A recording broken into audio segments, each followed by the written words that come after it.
And இப்போ நம்ம இந்த பேஜை ரன் பண்ணி பார்க்குறதுக்கு ரெடி ஆகிட்டோம். என்னுடைய பேஜில் ரைட் கிளிக் பண்ணுறேன். அதில் view in browser.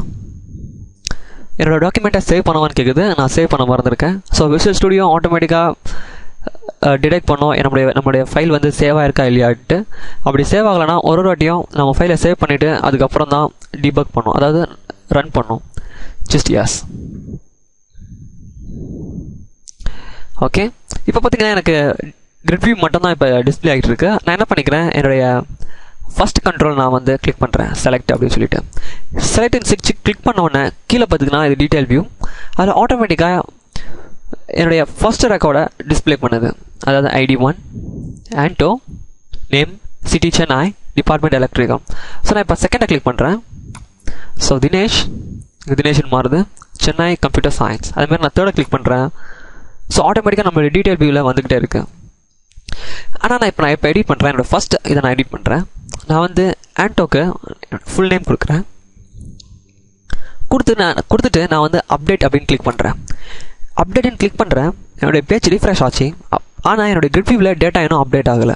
But actually பார்த்தீங்கன்னா டேட்டா பேஸில் இந்த டேட்டா அப்டேட் ஆகிருக்கும். அதை நான் எப்படி உங்களுக்கு சொல்கிறேன் அப்படின்னா, என்னோடய URL இருக்கு இல்லையா, என்னுடைய ப்ரௌசர் URL, அதை ஜஸ்ட் நான் காப்பி பண்ணிக்கிறேன். ரைட் கிளிக் பண்ணி காப்பி. ஒரு இன்டர்நெட் எக்ஸ்ப்ளோரரில் ஒரு நியூ டேப் ஒன்று ஓப்பன் பண்ணிக்கிறேன். அண்ட் இந்த இடத்துல வந்து என்னுடைய அந்த URL பேஸ்ட் பண்ணுறேன். பேஸ்ட் பண்ணிவிட்டு அதை ரன் பண்ணுறேன். அண்ட் இங்கே பார்த்தீங்கன்னா ஆண்டோ சுஜேஷ் அப்படின்னு என்னோடய ஃபுல் நேம் வந்து இருக்கும். பட் ஆனால் இந்த டேப்பில் இன்னும் வராமல் இருக்குது. ஸோ அதுக்கு ரீசன் என்னென்னா, என்னுடைய இந்த கிரிட் வியூ ரீஃப்ரெஷ் ஆகலை. ஆக்சுவலி இந்த டேட்டா வந்து அப்டேட் ஆகுது. ஆனால் இங்கே வந்து இந்த கிரிட் வியூ வந்து ரீஃப்ரெஷ் ஆகாமல் இருக்குது. ஸோ இந்த டேட்டாவை நான் இங்கே அப்டேட் பண்ண உடனே எனக்கு இந்த கிரிட் வியூ ரீஃப்ரெஷ் ஆகணும். ஸோ அது எப்படின்றத பார்க்கலாம். இப்போ என்னுடைய விஷுவல் ஸ்டுடியோக்கு திரும்பி நான் வரேன். வந்துட்டு என்னுடைய டீட்டெயில் வியூ 1 நான் செலக்ட் பண்ணிக்கிறேன். செலக்ட் பண்ணிவிட்டு என்னுடைய ப்ராப்பர்ட்டி பேனலுக்கு போகிறேன். ப்ராப்பர்ட்டி பேனலில் பார்த்தீங்கன்னா இங்கே சின்னதாக ஒரு தண்டர் ஐக்கான் இருக்கும் பாருங்கள், eventன்னு சொல்லிட்டு தண்டர் ஐக்கான். அதை கிளிக் பண்ணுங்கள். கிளிக் பண்ணோன்னா உங்களுக்கு ஆக்ஷன் ஏரியாவில் நம்மளுக்கு இவ்வளோ ஆப்ஷன்ஸ் காட்டுது.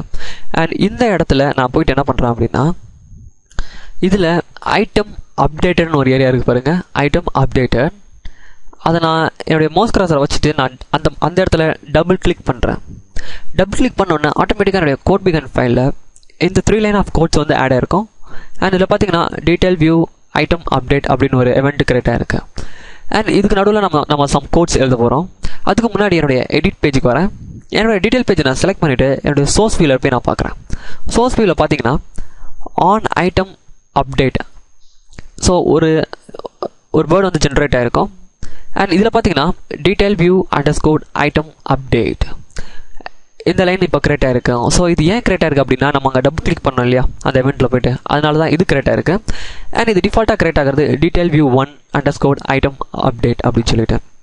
அண்ட் இந்த eventஐ இங்கே கால் பண்ணோம், detail view _ item update.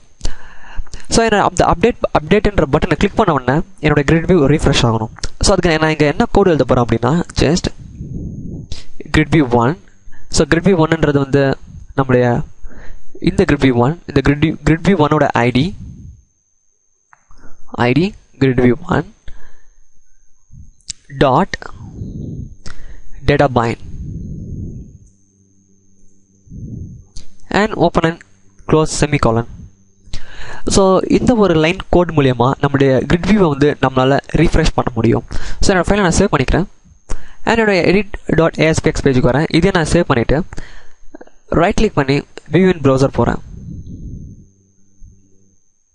And இதில் பார்த்தீங்கன்னா நான் வந்து இப்போது செகண்ட் ஒன் தினேஷை கிளிக் பண்ணுறேன். இப்போ எனக்கு கீழே வந்துருச்சு. நான் இங்கே வந்து தினேஷ் ஸ்பேஸ் விட்டு தினேஷ் குமார் அப்படின்னு டைப் பண்ணுறேன். ஸோ இங்கே நம்மளுக்கு இப்போ ஆட்டோமேட்டிக்காக அப்டேட் ஆகும். ஜஸ்ட் அந்த அப்டேட் பட்டனை கிளிக் பண்ணுறேன்.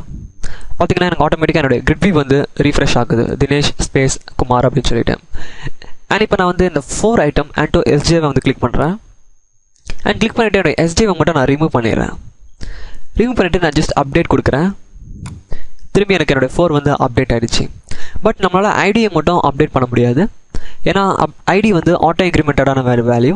ஸோ அதை வந்து நம்மளால் எப்போதுமே அப்டேட் பண்ண முடியாது. ஸோ இப்படி தான் ஈஸியாக நம்மளுடைய கிரிட் வியூவில் இருக்க டேட்டாஸை நம்ம வந்து ஈஸியாக அப்டேட் பண்ணலாம்.